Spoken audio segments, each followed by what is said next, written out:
수학자의 아침 발문 씩씩하게 슬프게 황현선.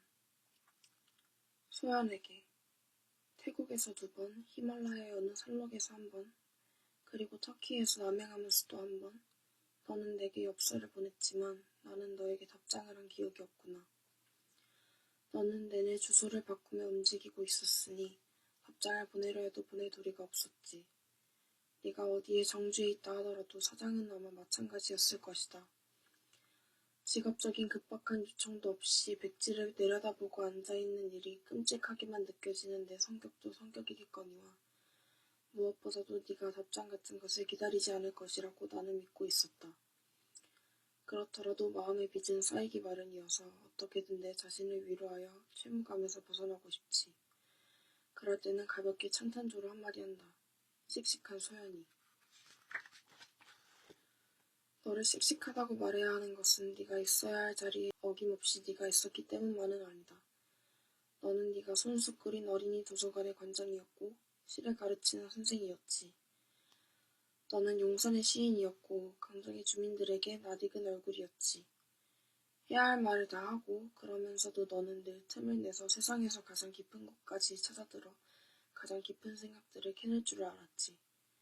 그러나 무엇보다도 너를 씩씩하다고 말하게 한 것은 신에게 늪을 뚫고 원골처럼 솟아오르곤 하던 이 시의 말이었다.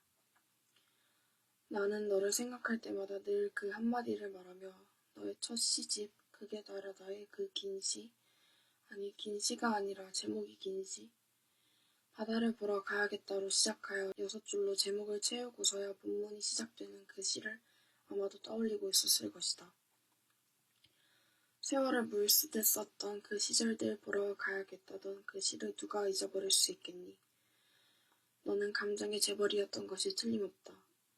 낯설고 억센 바람 창문을 흔들어댔는데 우악스런 그 감정의 소나기와 싸우며 책상 앞에 화병처럼 앉아있다가 끝내 마음에 자락자락 들끓 찬 힘들을 낭비하고 말았다고 너는 한탄하였다.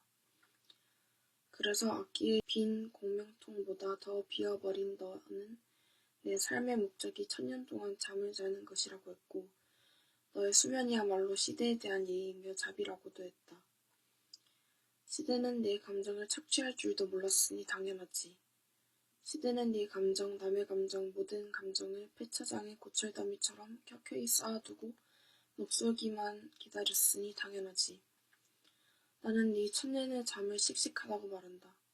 그 수면의 바다를, 그 끝없을 물결을, 내 잠을 깨우지도 않고 문명도 아닌 모든 문명을 삼켜버릴 그 파도를 씩씩하다고 말한다. 꿈의 넓고 긴 파동으로 세상의 지형을 바꿀 네 수면의 바다보다 더 거대한 반역을 나는 상상할 수 없기 때문이다. 그러나 너는 이 슬픈 조국의 착하고 어여쁜 딸, 1000년 동안 잠들지는 못했어도 뒷감당도 못한 것들을 쌓고 또 쌓으며 아등바등 살아왔고 또 살게 될 모든 인간들의 하찮은 분노와 조바심들을 끌어안고 끝없이 부동하게 파도치는 그 바다를 만나지는 못했어도 네가 서 있는 자리 어디에서건 너는 물결이 되어 한 번 솟고 또 물결이 되어 한 번 솟기를 그치지 않았지. 북극성을 보고 길을 찾는 자가 북극성에 도달하는 것은 아니라고 말한 것은 아마도 틱나탄 스님이었을 거야. 사람이 바다의 수면을 꿈꾸는 것은 반드시 바다가 되기 위해서가 아니지. 요동하는 온갖 감정과 의지를 끌어안고 1000년 동안 잠드는 것이야 바다가 할 일. 바다는 네 눈앞에서 일렁거리면서 저 먼 곳에서 잠자고 너는 잠시 꿈꾸면서 또는 소스라치면서 지금 이 순간의 물결로 저 먼 바다를 실천하지. 저 먼 바다는 지금 이 자리에 실천을 지시하고 너는 이 끝없는 탄식으로 회한으로 다그침으로 천냥을 일렁이며 잠자는 저 바다를 증명하지. 이 삶의 끝자락을 붙잡고 저 삶의 모서리를 세우는 이 슬픈 반역을 어찌 평범하다 말하겠느냐. 씩씩한 소연아, 너의 새 시집이 슬픔으로 가득하구나. 내가 슬픔을 말하는 것은 시구의 갈피에 삶의 고독한 정경이 곤두서 있기 때문도 아니고 이해받지 못하는 어떤 진실들이 망각의 웅덩이를 이루고 있기 때문도 아니다. 여전히 네가 일상의 곡절 속에서 낭비된 마음들을 바다와 같은 천년의 잠으로만 회복하려 한다고 여겨서도 아니다. 내가 슬픔이라고 부르는 것은 다른 것. 온갖 감정과 의지의 무변한 저수조가 아득하게 저기 있는데 너는 한 변의 물결을 실천할 때마다 저 온전한 바다를 잠시 잊어야 한다는 것이 불안하다는 듯 특별한 몸짓을 하며 특별한 목소리로 말하지. 집 뒤에 몇 단을 높이 쌓아둔 농부 안악이 추수 끝난 논에서 이삭을 주울 때는 그 노적을 읽고 이삭으로 채우지 못한 바구니만 안타까워하듯이 너는 아침에 일어나 창을 열 때마다 네가 심장의 깊은 자리에 간직한 바다가 내 손끝에 그 작은 물결로 졸아들었을 것을 염려하지. 그러나 한 줌 물결을 버리고 또 한 줌 물결을 쥐는 일이 아니라면 무슨 수단으로 바다를 기억할 수 있을까? 저 먼 바다라고 한들 기슭에 잘물결을 곁두어드리고 만다면 달리 무엇으로 바다가 될 수 있을까? 아니, 너에게 물을 필요는 없겠다. 너에게는 아주 익숙한 비밀이 바로 그것이기도 하니 말이다. 네가 깊이를 침잠과 몽상의 어두운 밤에서 찾으려 하지 않고 이성과 실천의 아침에 두려워하는 것도 깊은 밤이라는 말은 있는데 왜 깊은 아침이라는 말은 없는 걸까? 낯선 사람이 되는 시간에서 너는 괄호를 쳐놓고 이렇게 물었지. 그 때문이지. 너의 명증한 수학자가 두뇌의 민첩함과 숨을 멈추고 잠시 죽음 속에 들어가며 들리지 않는 것을 듣고 보이지 않는 것을 보며 아침마다 수학자의 아침을 맞는 것도 그 때문이지.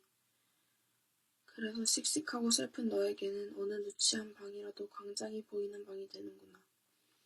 먼 나라에서 한 사람이 꽃에 앉기 직전에 나비처럼 떨면서 불탈 때 온 나라가 불타고 불타던 것들이 슬프게 흔들리며 더 많은 단어들을 모으면 저울추처럼 흔들리는 모든 것들이 내일쯤엔 더 세차게 흔들릴 수도 있지. 세상이 공진하여 작은 구름이 더 큰 구름을 향해 흐르니 창문을 열면 바닷물이 쏟아져 들어올 것만 같이. 그때 내가 할 수 있는 일은 가엾은 물고기에게도 자그마치 커다랗게 그림자를 그려주어 멀리서부터 불빛이 드리워진 것처럼 보이게 하는 일. 그 일은 슬프지만 씩씩하다. 온 세상을 불태울 불빛은 그 그림자의 창문에서만 보이지. 벌써 이해해버린 세계에서 또 하나의 세계를 너는 그렇게 약소하면서도 절실하게 증명하지. 이미 이해한 세계는 떠나야 한다. 마치 고향처럼. 이미 이해한 사람을 떠나듯이 부모처럼. 안녕 하고 혼잣말을 할 때, 엉터리하고 돌뿌리를 툭툭 차며 투덜댈 때, 무릎 꿇는 거지 하나가 거짓 목소리로 울먹이며 입을 벌린 채 너를 바라보고 있더라고. 너는 식구들에서 쓰고 있구나. 그런 입과 민낯으로 마주치는 것은 더러운 식구가 되는 일이라고 너는 참 매몰차게 쓰고 있구나. 세상에 모든 식구들이 손에 손을 잡고 육지와 대양을 둘러싸고 영원토록 도래춤을 추어본 적은 없지. 그러나 문제는 벌써 이해가 끝났다는 것이 아니라 영원한 도래춤이 불가능하다는 것이 아니라 더 이상 이해를 필요로 하지 않는 것들로 새로운 이해의 깊이를 가져간다는 것이겠지. 이해해야 할 것을 더는 만들어내지 못하는 세계의 끔찍함은 가야 할 세계까지 가본 세계로 만들어 바닥이 빤한 웅덩이로 저 멀쩡한 바다의 무덤을 만든다는 것이겠지. 떠나도 고향이 너무 많아도 떠나는 자에게는 고향이 무덤은 아니지. 그래서 너의 시간은 항상 아침이고 무서운 짐승이 걷고 있는 새벽이다. 무서운 숲의 포효도 무서움을 무릅쓰고 걷는 자의 비명으로 감추어진다. 숲의 흉태에서는 버섯이 발가락처럼 자라나고 몽상의 달이 사라지기 전에 밝은 지성의 해가 미리 도착하고 나무가 뿌리로 걸어와 걷는 자의 발끝에 미리 도착한다. 무서운 것들은 발을 공격하지만 발은 고단함만 알고 도무지 낙담을 모르니 너의 아침에는 상처받는 슬픔보다 더 큰 힘이 없구나. 슬픔은 이해해야 할 모든 침묵을 안고 끝없이 부둥하게 출렁이는 저 먼 바다를 지금 이 자리에 작은 물결과 연결시키려는 명령이며 그 유일한 원기일 테니 말이다.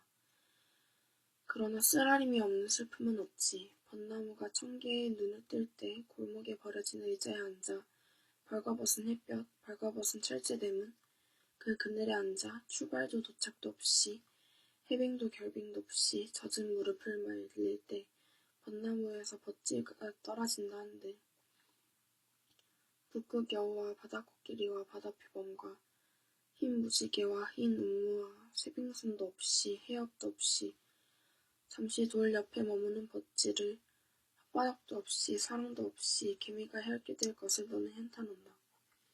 세상이 너무 늙어버린 것은 아닐까.